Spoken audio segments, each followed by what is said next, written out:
We have Prudence Layne, who will be joining us with a question. So Prudence, you should be unmuted now. I think I am. Thank you, Jessie.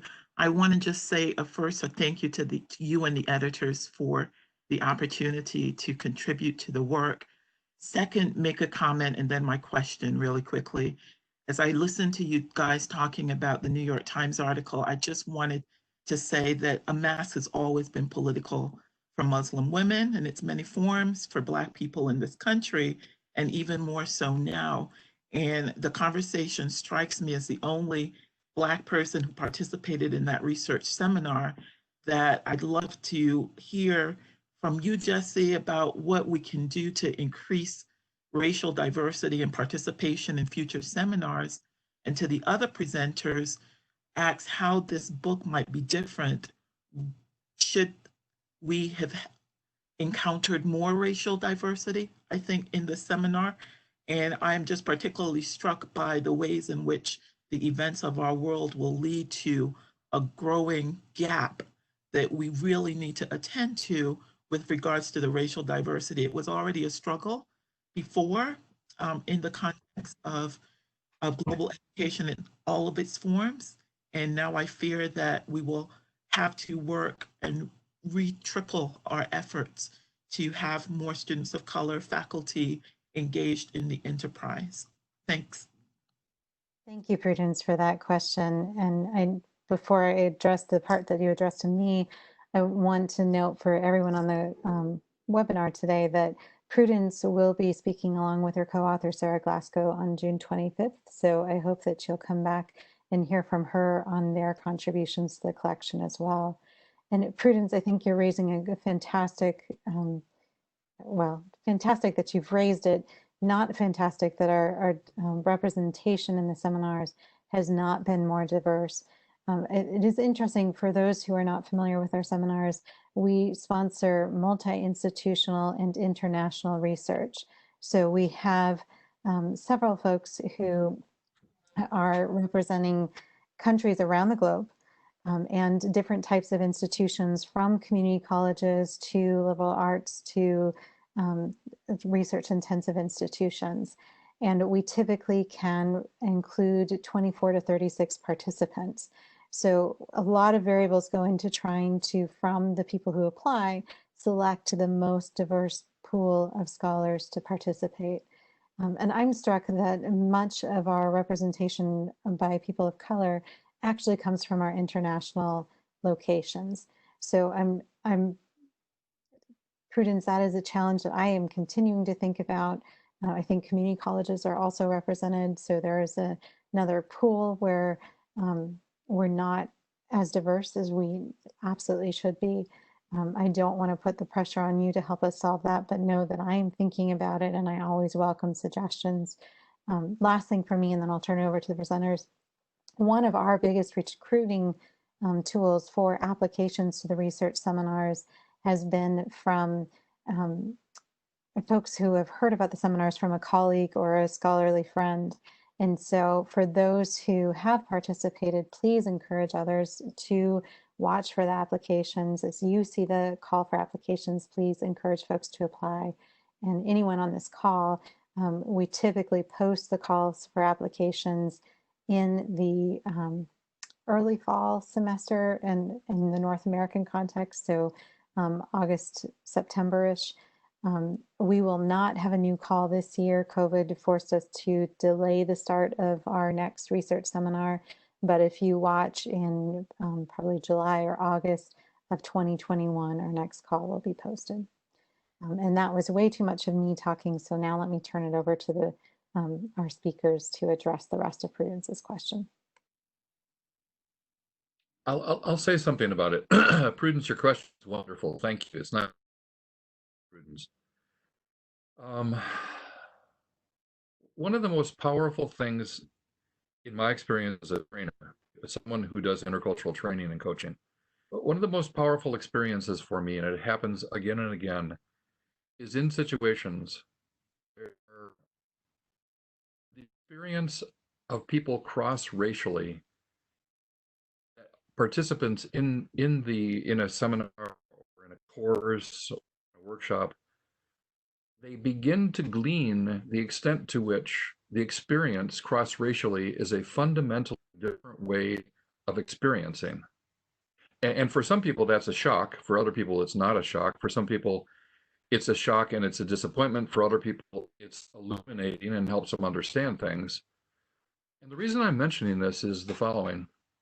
I have situations where me, a big white guy of a certain age, walks into a room and everybody in the place is my race. Everybody in the place is white. And the discussions we have when that happens around race are necessarily so extraordinarily limited. I can't, as a trainer, I can't create what it would be like if there were people from other races in the room who were coming up with perspectives that were so different from the perspectives of the white people in the room. So to answer your question, Prudence, wouldn't it have been wonderful to have more than one person in the seminar? Absolutely. It would have changed the tenor of the conversation significantly. We would have seen and differently if it had been true. Having said that, I also think that one of the things that happens as we work in groups, and that there is significant racial diversity within groups, so that no single Black person, for instance, is asked to, quote, represent the race, so that there's significant diversity. When that happens, the powerful things that happen there, it's an enormous experience in another sense too, because it's not only an experience that has to do with racial experience, it's an experience, as you just said, Prudence, it's an experience that has to do with being a woman or a man, or for a person who does not define in a binary way as a woman or a man. And it begins to open up things for the possibility of openly, respectfully exploring other kinds of cultural spaces.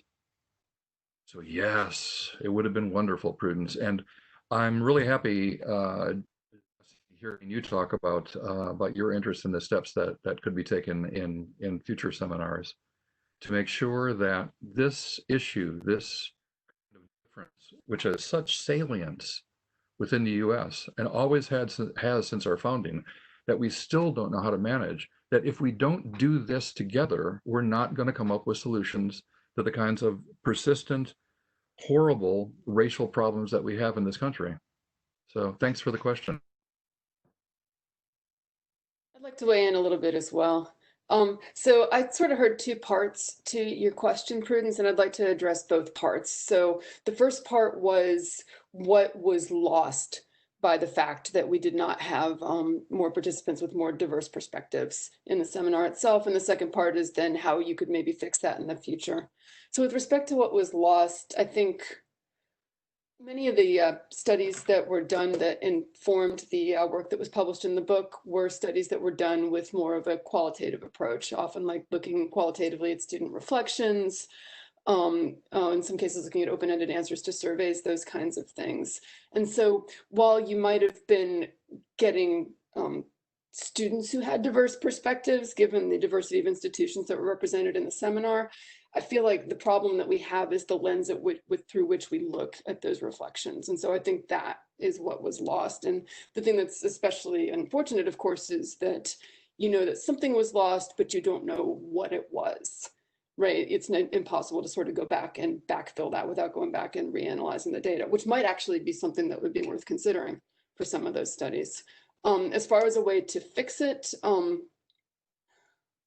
you know, I'm sensitive to the fact that it's an application process and that you can work with who applies, but I also think that it might be worth it to maybe explore ways that the seminar could work more, or the future seminars, I guess, could work more intentionally with a partnership model with people who are back on the home campuses, the people who do participate.